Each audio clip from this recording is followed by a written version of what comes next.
এর আগে চাটনি কাণ্ডে উত্তাল হয়েছিল দুবরাজপুর। এবার আরও একটি ঘটনা সামনে আসছে। নেশাগ্রস্ত অবস্থায় চিকিৎসা করছিলেন সরকারি হসপিটালের কর্তব্যরত চিকিৎসক। বুঝুন কাণ্ড। এমনই অভিযোগ তুলেছেন একজন রোগীর আত্মীয়রা। ডাক্তার ঘুরে ঢুলে পড়ে গেছিল। তারপরে ওই যে সবাই মিলে একজন ভিডিও করছিল, এই ছেলেটা ভিডিও করছিল। হ্যাঁ, এই ছেলেটা ভিডিও করার পর আবার ওকে বললো ভিডিও ডিলিট করে দাও।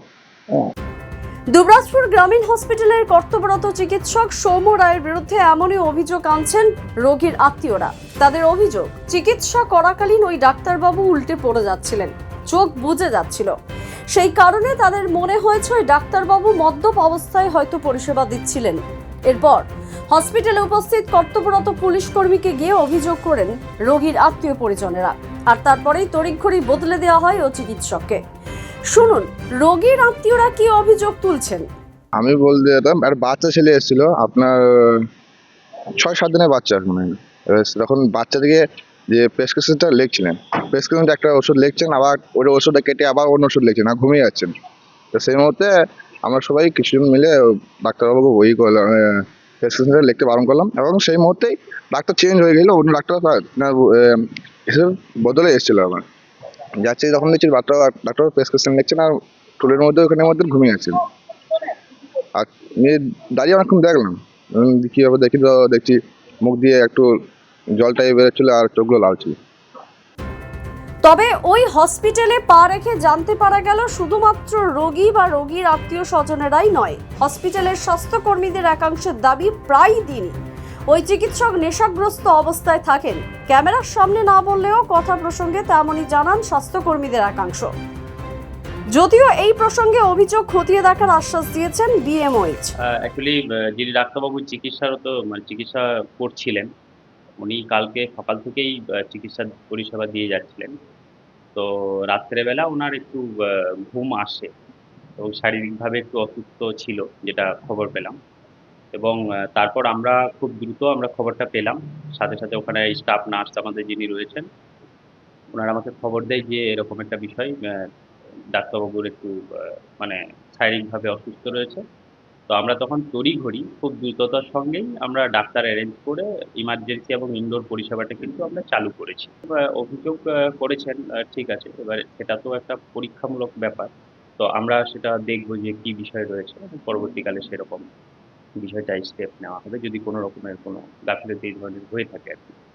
যখন হসপিটালে রোগী মৃত্যু কিংবা চিকিৎসক নিগ্রহের ঘটনা ঘটে, তখন দুবরাজপুরে এক চিকিৎসকের বিরুদ্ধে এই অভিযোগ নতুন করে প্রশ্নচিহ্ন তুলে দিল।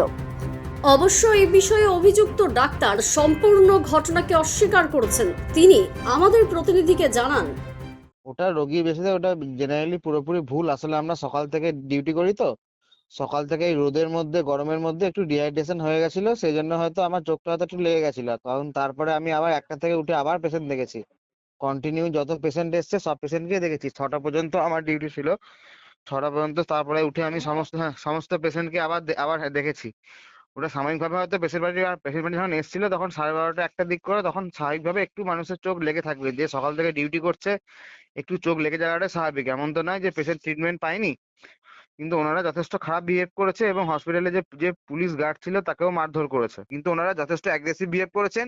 হসপিটালের যে সিকিউরিটি গার্ড ছিল তার সঙ্গে তাকেও মারধর করেছে।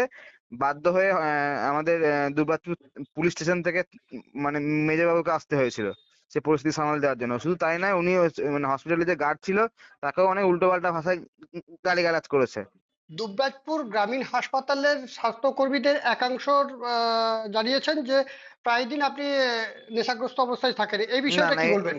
এটা দুর্গাপুরে কোনো স্টাফ বলতে পারে না। এটা হয়তো আপনাদের কাছে হয়তো ভুল ইনফরমেশন গেছে। গতকাল আমার ডিউটি আওয়ার্সের সময় ছিল দুপুর 2টো থেকে রাত 10টা। হুম। তারপরে আমি একটু লাঞ্চে খাওয়া দাওয়া করে মোটামুটি আবার রাত 1টা থেকে আবার ভোর 6টা পর্যন্ত। তাহলে তড়িঘড়ি ডক্টর পরিবর্তন করা হলো কেন আপনার জায়গায়? ডক্টর পরিবর্তন হয়নি। আমি অনেকক্ষণ থেকে বলছিলাম যে আমার খিদে পাচ্ছে, কিন্তু দাদা সেই মুহূর্তে অ্যাভেলেবেল ছিলেন না। সেই জন্য দাদা যখন যেই মুহূর্তে অ্যাভেলেবেল হন তখনই দাদাকে বলি তুমি একটু সামলাও, আমি জাস্ট একটু খাওয়া দাওয়াটা করে আসি। জেনারেলি সমস্ত গভর্নমেন্ট হসপিটালে 102 এ সরকারি মানে ড্রাইভার থাকে, 102 নাম্বার ডায়াল করলে সরকার থেকে অ্যাম্বুলেন্স প্রোভাইড করে, অ্যাম্বুলেন্স ড্রাইভার থাকে।